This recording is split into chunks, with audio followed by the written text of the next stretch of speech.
Sveiki, mano mėly draugai, klausytojai ir žiūrovai. Jums gali kilti klausimas, ką aš čia veikiu tokiu vėlyvų rudenio metu prie kažkokių tai kriošenų. Kas čia tokio svarbaus gali būti? Iš tikrųjų, tai čia yra labai svarbus augaliukas, apie kurį dabar plačiau ir pakalbėsime. Ir Juočkė, aišku, lipa ant manęs. Juočkė, dar truputį palauk. Va, Juočkelė. Tai va, šitie kažkokie tai šitos kriošenos iš tikrųjų yra labai svarbus vaistiniai augalai. Ir aš iš tikrųjų jau pasivėlinau juos nuskinti, reikėjo anksčiau, bet, kaip visą laiką gyvenimas yra koks jis yra ir geriau vėliau negu niekada. Tai aš juos nusiskinsiu dabar. O kas tai yra? Tai yra tikrasis margainis. Ne margenis. Margenis yra dar kitas augalas, dekoratyvinis. Tai yra būtent margainis. Tikrasis margainis Silybum marianum. Tai to jau plačiau ir pakalbėsime apie jį. Taigi, pakalbėsime dabar apie margainį. Tikrai margainį. Jūs jį matote dabar fone už manęs. Tikiuosi, kad labai jo neužstoju. Jeigu užstoju, dar pasitrauksiu. Tai iš tikrųjų, nuo ko viskas prasidėjo, kokia mano yra pažintis su šito augalu. Tai iš tikrųjų prieš keletą metų aš tiesiog ieškojau šito augalo sėklų įsigyti kaip papildą tiesiog, kadangi išgirdau, kad jisai labai gerai kepenims, o iš tikrųjų kepenis prasivalyti yra sveika kiekvienam, nes kiti sakys, čia tik tai alkoholikam, čia tik tai ten jau su cirozėm visokiom kepenų verta domėtis, bet iš tikrųjų ne, nes mes tų toksinų iš tikrųjų gaunam iš labai daug kur, iš aplinkos, ypač šiais laikais. Tai yra ir oro tarša, ir vanduo, ir maistas, kiek mes priedų visokių prisivalgom, kiek mes, žodžiu, tiesiog tų toksinų ateina iš visur. Ir dėl to verta iš tikrųjų kiekvienam retkarčiais kažkiek prasivalyti tas kepenis. Tai yra iš tikrųjų margainis pagrindinis kepenų toksai kaip vaistinis augalas. Verta paminėti, kad tai yra nelietuviškas augalas iš tikrųjų, tai yra Viduržemio jūros pakrančių augalas. Aš anksčiau, man atrodo, jį esu mačiusi kažkur tai Viduržemio jūros pakrantėse augantį, bet aš tada galvojau, kažkoks eilinis čia dagys išaugęs ir kažkaip neatkreipdavau dėmesio, dar tiesiog nepažinojau šito augalo. Bet iš tikrųjų jį atpažinti yra visai nesunku, kadangi lapai jo yra tokie labai specifiniai, labai ypatingi, tokie nelietuviški, sakyčiau, labai įdomi lapų forma, jie tokie dygliuoti, vos ne kaip kaktusai. Ir kuo dar ypatingi, tai tiesiog lapai atrodo tarsi aptaškyti tokiom baltom dėmėm. Tai yra vienas iš specifinių tokių bruožų tikrojo margainio. Ir tikrai, jeigu pamatysite dabar kažkur tai sulaukėjusi gamtoje, tai tikrai atskirsit. Iš tikrųjų, tai yra netgi tokia legenda, kad tas ant lapų tos dėmės baltos, tai yra mergelės Marijos pieno lašai, kai jinai bėgo į Egiptą ir tiesiog nukrito ant augalo ir tada tas augalas buvo pavadintas Marianum, Silybum marianum, mergelės Marijos garbei. O tas Silybum tai yra iš graikų kalbos, tai reiškia teptukas. Tai šiek tiek tiesiog žiedynas pats primena teptuką, teptukai tokie ir kažkam priminė ir dėl to pavadintas Silybum. Šis augalas priklauso astrinių šeimai ir tai galite iš tikrųjų nesunkiai atpažinti, kadangi panašiai atrodo bajorių žiedynas. Toks augalas bajorė yra, jeigu kas nežinote, tai yra lietuviškas augalas. jų yra ne viena rūšis Lietuvoje, jos irgi žydi tokiais violetiniais rausvais žiedukais. Kažkam primena usnų žiedus, tik usnų žinoma yra žymiai mažesni žiedukai, kažkam primena dagį. Na, pagal lapus, tai tikrai čia yra tokie dagiški lapai, kadangi labai jie yra aštrus ir kai šiais metais auginausi margainį, tai tikrai ne kartą ravint susižeidžiau rankas ir gana aštriai jis taip kerta, tai jeigu ravėsite, tai būtinai, nežinau, su pirštinėm kažkokiom, nes tikrai skauda, jeigu margainis pakliūna į odą. Šis augalas, kaip ir minėjau, Lietuvoje jis neauga natūraliai, jis nuo seno buvo kažkiek auginamas tose tradiciniuose darželiuose, gal netgi netradiciniuose, bet tiesiog nuo seno buvo auginamas labiau kaip dekoratyvinis augalas. Kažkiek ir vaistinės savybės buvo žinomos, bet ne taip kaip dabar.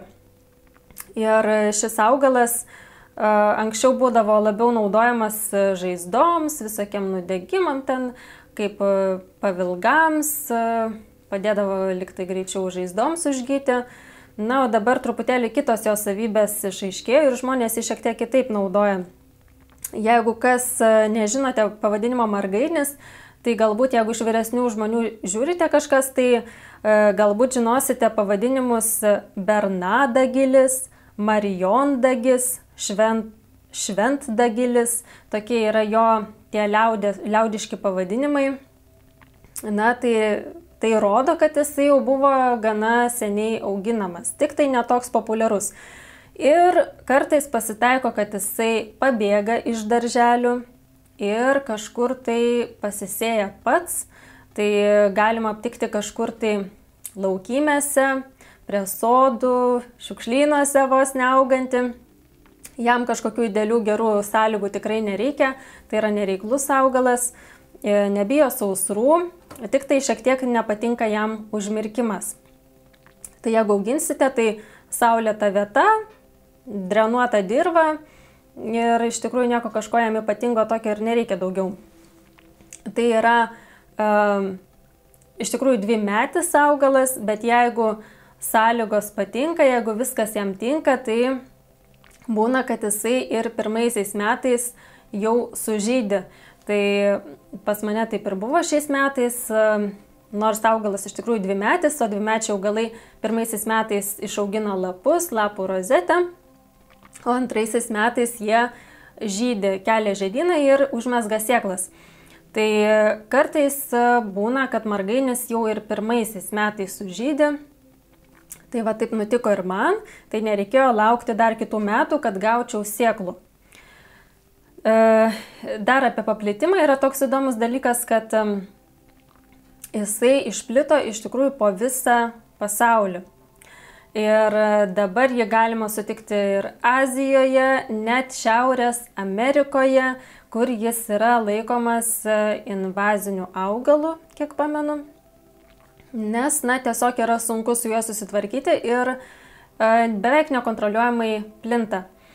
Tai Europoje, na, kadangi tai yra jo gimtinė Viduržemio jūros pakrantė, tai jis, aišku, natūraliai kažkiek plinta ir su šiltėjančiu klimatu jisai, jo tas arealas vis po truputėlį plečiasi, tai kol kas dar šiaurinėje Europoje jis kaip ir nelabai sutinkamas arba retai sutinkamas, bet jau kuo piečiau, tuo dažniau ir daugiau galim sutikti margainį kitose šalyse. Tai yra gana taip pat nemažas augalas, jisai būna, kad užauga ir apie netgi porą metrų aukščio. Na, kažkur mačiau, kad ir 3 būna metrų, bet nesu mačiusi ir nelabai iš tikrųjų netgi tikiu, kad tokio aukščio būna 3 metrų, bet esu mačiusi ir poros metrų beveik aukščio. Pas mane jie užauga maždaug ten, nežinau, 1,50 m galbūt tokio aukščio. Tai atkreipkite dėmesį, jeigu auginsite, tai parinkite vietą tokią, kad jis turėtų vietos. Ir kitas yra labai svarbus momentas, kadangi šitas augalas turi skristukus, tokius ant savo sėklyčių, ant tų vaisiukų. Tai tiesiog reikėtų jį saugoti, kad jisai pats neplistų, nes ir vėjas gali kažkiek nunešti su tais kristukais. Kristukai yra dideli, aišku, ir sėklos sunkios, bet vis tiek augalas, jeigu stiprus vėjas, gali ir toliau paplisti. Ir jau galite pamatyti jį kažkur ir prie tvoros, jau ir už tvoros kažkada. Tai tiesiog pasistengkit, kad tai nevyktų, kad jis natūraliai neplistų į gamtą, nes vis dėlto nežinom, nesinorėtų po kurio laiko turėti kažkokias nepražengiamas margainių džiunglės, kur labai jis badytųsi ir būtų sunku praeiti natūralioje gamtoje. Na, jau vien apie šitą aspektą galvojant, tai iš tikrųjų nesinorėtų, kad jisai labai išplistų, tiesiog pasistengim kontroliuoti jo tą populiaciją ir susirinkime visas sėklas, tuos vaisynus. Kai tik tai augalas peržydi, aš aišku pasivėlinau, bet aš juos nuskinsiu dabar, tol, kol augalas dar neišbarstė sėklų, tiesiog, kad nepradėtų nekontroliuojamai plisti, nes paskui ir jum patiems bus bėdų, badysitės kojas, pėdas, jeigu vaikščiosit, ir tiesiog šiek tiek reikėtų jį pakontroliuoti. Taigi, kuo šitas augalas labai pasižymi? Tiesa, dar nepaminėjau, kad žiedai būna ne tik rausvi, bet būna ir baltų. Tai jeigu kažkur pamatysite baltai žydinti margainį, tai taip pat yra margainis. Taip, žydys į Liepą rugpjūtį. Kadangi aš turėjau užsisaugojusi nuotraukų, žinojau, kad kažkada darysiu video apie margainį, tai va, kaip tik jums fone ir dedu nuotraukas, jo lapų, jo žiedų. Na, o dabar jau galime ir vaisiukus pamatyti. Ir galėsite to jaus pasižiūrėti, kaip atrodo tie vaisiukai. Tai iš tikrųjų visas augalas turi tokią labai svarbią veikliąją medžiagą, tai yra silimarinas. Na, iš tikrųjų tai yra visa grupė tų veikliųjų medžiagų, bet jos taip apibendrintos vienu žodžiu silimarinas. Na, ten įeina kiti junginiai. Tai šitas silimarinas, jisai turi priešuždegiminį poveikį, antioksidacinį poveikį. Tiesiog labai naudingas yra tiek kepenims, tiek tulžies pūslei, tiek virškinimo sistemai, net ir kraujagyslių sistemai gali būti naudingas. Ir tą silimariną pagrinde turi sėklos, bet jo yra ir lapuose, ir žieduose, ir stiebuose, ir net šaknyse. Vis dėlto daugiausiai yra sėklose. Tai jeigu norite turėti didžiausią silimarino koncentraciją, tuomet rinkite sėklas. Silimarinas taip pat pasižymi kepenų ląsteles regeneruojančių poveikių, dėl to jis ir yra toks vertingas turintiems kažkokių problemų su kepenimis arba norintiems prasivalyti kepenis. Tai tiesiog galima kas kažkiek laiko kaip maisto papildą ar profilaktiškai pavartoti. Kitas momentas taip pat yra svarbus, kad šiais laikais farmacijos pramonė, nes noriu sakyti farmacijos pramonė, čia jau toks kaip ir yra neigiamas apibūdinimas, bet vis dėlto farmacija yra pažengusi ir taip pat ir iš vaistinių augalų gali išskirti įvairius ekstraktus, veikliąsias medžiagas ir padidinti jų koncentraciją. Ir vis tiek tai bus iš to paties augalo išimtos veikliosios medžiagos, bet jos tiesiog bus stipresnė koncentracija. Tai jeigu, sakykime, ten gydytojas paskyrė kažkokių tai kepenims papildų, tai galite nebūtinai sėklas valgyti, bet galite ir kažkokius tai tuos iš vaistinių maisto papildus su silimarinu. Tai tas silimarinas greičiausiai ir bus išgautas tiesiog iš tikrojo margainio, tiesiog jis ten bus didesnė koncentracija, ekstraktai, ten ištraukos ir tiesiog daug stipriau veiks negu tiesiog iš sėklų valgant. Bet vis dėlto iš sėklų yra natūraliau, saugiau galbūt vartoti ir aš pati vis dėlto rinkčiausi sėklas.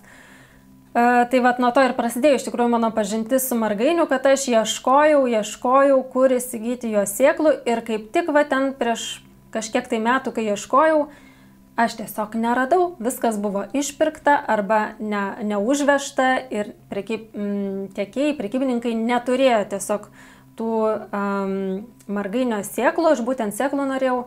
Na ir tuomet galvojau, ką daryti. Galvojau, turbūt reikia tiesiog pačiai pasisėti tų margainių ir bandyti užsiauginti.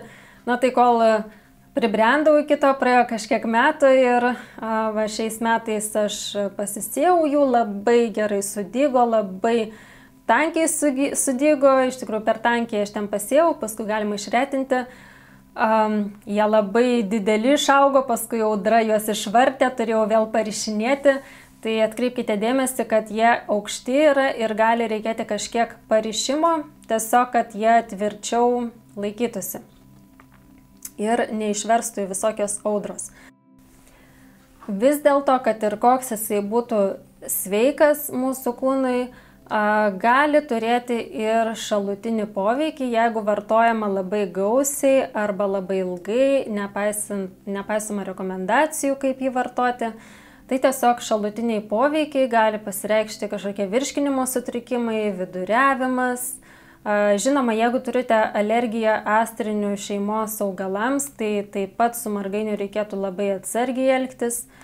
Ir apskritai geriausia yra tiesiog pasiklausti gydytojo, jūs gydančio, ar jums galima, jeigu turite kažkokių tai ligų papildomų, kad nepakenktų, tiesiog nesuveiktų su kitais vaistais. Kalbant apie diabetą, tai taip pat yra labai svarbus antro tipo diabetui augalas, kadangi jisai mažina cukraus kiekį kraujyje. Ir jeigu vartosite, pavyzdžiui, margainį ir plus dar nuo antro tipo diabeto kažkokius tai vaistus, tai jums gali labai nukristi gliukozė kraujyje. Tai tiesiog yra visokių niuansų, į kuriuos turėtumėte atkreipti dėmesį prieš vartodami margainį. Taigi dabar dar apie vaistinę žaliavą pakalbėkime. Tai pagrinde renkami yra tie vaisynai, kai augalas nužydi, tai yra paprastai rugpjūčio pabaigoje, rugsėjį. Aš pasivėlinau iki lapkričio, bet geriau jį anksčiau nusiskinti, tuos graižus tokius jau. Ir tada džiovinti sausoje vietoje kažkur, kai išdžiūna, tada tiesiog nukuliama. Arba jeigu nedaug turite, galite tiesiog paprasčiausiai rankomis ištraukti tuos vaisiukus. Aš kaip tik dabar video jums įdėsiu, kaip aš rankioju tuos margainio vaisiukus. Ir iš tikrųjų tai nėra sunku. Ir ištraukus tuos vaisiukus, kai jau sudžiūvę viskas yra, tiesiog paskleidžiam kažkur tai sausoj vietoj, kad išdžiūtų, ir tada galim laikyti jau popieriniuose maišeliuose kažkur tai ar dėžutėse kartoninėse, tamsioje, vėsioje vietoje, ir galime tą margainį naudoti apie 1 metus. Įdomu tai, kad galima margainį naudoti kažkiek tai ir kaip maistą. Tai yra, jis ir buvo naudojamas kažkiek kaip maistas senovėje. Netgi dėdavo tų sėklyčių ir į duoną, kaip miltų papildymą. Taip pat šaknis galima valgyti išmirkytas vandenyje. Netgi jaunus lapus. Vyresnių tikrai nenaudokite, nes mirtinai susibadysite liežuvį ir skrandį, bet tie jauni mažiukai lapeliai, jie praktiškai nesibado ir juos galite netgi įdėti į salotas. Tai pasibandyti tikrai galite. Na ir, pavyzdžiui, skrudinti margainių vaisiai gali būti naudojami kaip kavos pakaitalas. Dabar iš tikrųjų yra gana populiaru, įvairiausi kavos pakaitalai. Tai tiek cikorijos, tiek morkos, netgi kiaulpienės, įvairiausi yra tų pakaitalų kavai, tai galite išbandyti ir margainį. Tiesa, dar nepaminėjau, kad nėščiosioms bei maitinančioms moterims taip pat reikėtų pasikonsultuoti su gydytoju ar vaistininku prieš vartojant margainio vaisius arba margainio kažkokius preparatus, nors iš tikrųjų senovėje tikėta, kad skatina margainio sėklos moterų pieno išsiskyrimą ir galbūt netgi ir tai prisidėjo prie tos mergelės Marijos legendos, kur iš jos krūties nutekėjo pienas ir taip margainis nusidažė baltai. Tai nežinau, kiek čia tiesos, pasidomėkite patys, bet kuriuo atveju geriau yra pasikonsultuoti. Dabar apie patį vartojimą, tai yra įvairių vartojimo būdų. Jeigu, sakykime, tai yra papildai, tai reikėtų juos vartoti taip, kaip nurodyta ant pakuočių arba kaip nurodė jums gydytojas. Bet jeigu patys įsigijote margainių sėklų arba nusipirkote arba užsiauginote margainių ir sėklas paskui norite panaudoti, tai tiesiog geriausia jas yra susimalti ir galima tiesiog kaip papildą kažkur tai ar ant košų pabarstyti, ar į tuos pačius žaliuosius kokteilius įsimaišyti. Neblogą radau aprašymą ir arbatos magijoje, kaip vartoti, būtent sėklas, jeigu ten ar patys užsiauginot, ar nusipirkote. Tai tiesiog vieną arbatinį šaukštelį sėklų užplikyti trupučiu vandens, gautą tyrelę suvalgyti prieš valgį. Arba kitas yra būdas 2-3 kartus per dieną prieš valgį vieną arbatinį šaukštelį užsigerti vandeniu, galima ir su maistu. Taip, ir pilnas vartojimo kursas 21 diena, tada 21 dienos pertrauka ir tada vėl galima vartoti 21 dieną. Ta pertrauka iš tikrųjų yra svarbi, čia kaip ir su bet kuriuo kitu vaistiniu augalu, kad tiesiog išlaikytų poveikį, kad nepriprastų organizmas, kad neatsirastų kažkokių šalutinių poveikių. Tiesiog reikia daryti pertraukas tarp naudojimo. Tai šį kartą būtų tiek apie margainį. Tikiuosi, kad kažką naudingo sužinojote, galėsite pritaikyti. Komentaruose pasidalinkite, ar vartojate margainio vaisius arba kažkokius papildus margainio, ar esate apskritai girdėję apie margainį, ar gal žinote kokių receptų su margainiu, pasidalinkite ir jeigu jums padėjo nuo kažkokių negalavimų margainis, tai bus labai įdomu išgirsti. Taip pat pasidalinkite, ar auginote, ar auginate dabar, kas pasisekė, kas nepasisekė. Vienu žodžiu, galite viską apie margainį pasidalinti, bus labai įdomu ir man, ir kitiems išgirsti, perskaityti. Ir tada šiam kartui aš su jumis atsisveikinu. Ačiū, kad žiūrėjote, ačiū, kad spaudžiate patiktukus, kad pakomentuojate, kad pasidalinate šio vaizdo įrašu. Ir kas norite taip pat prisidėti prie šio kanalo, galite tiesiog tapti Gamtos poezijos Patreonu. Nuoroda bus aprašyme. Tai ačiū ir iki kitų kartų.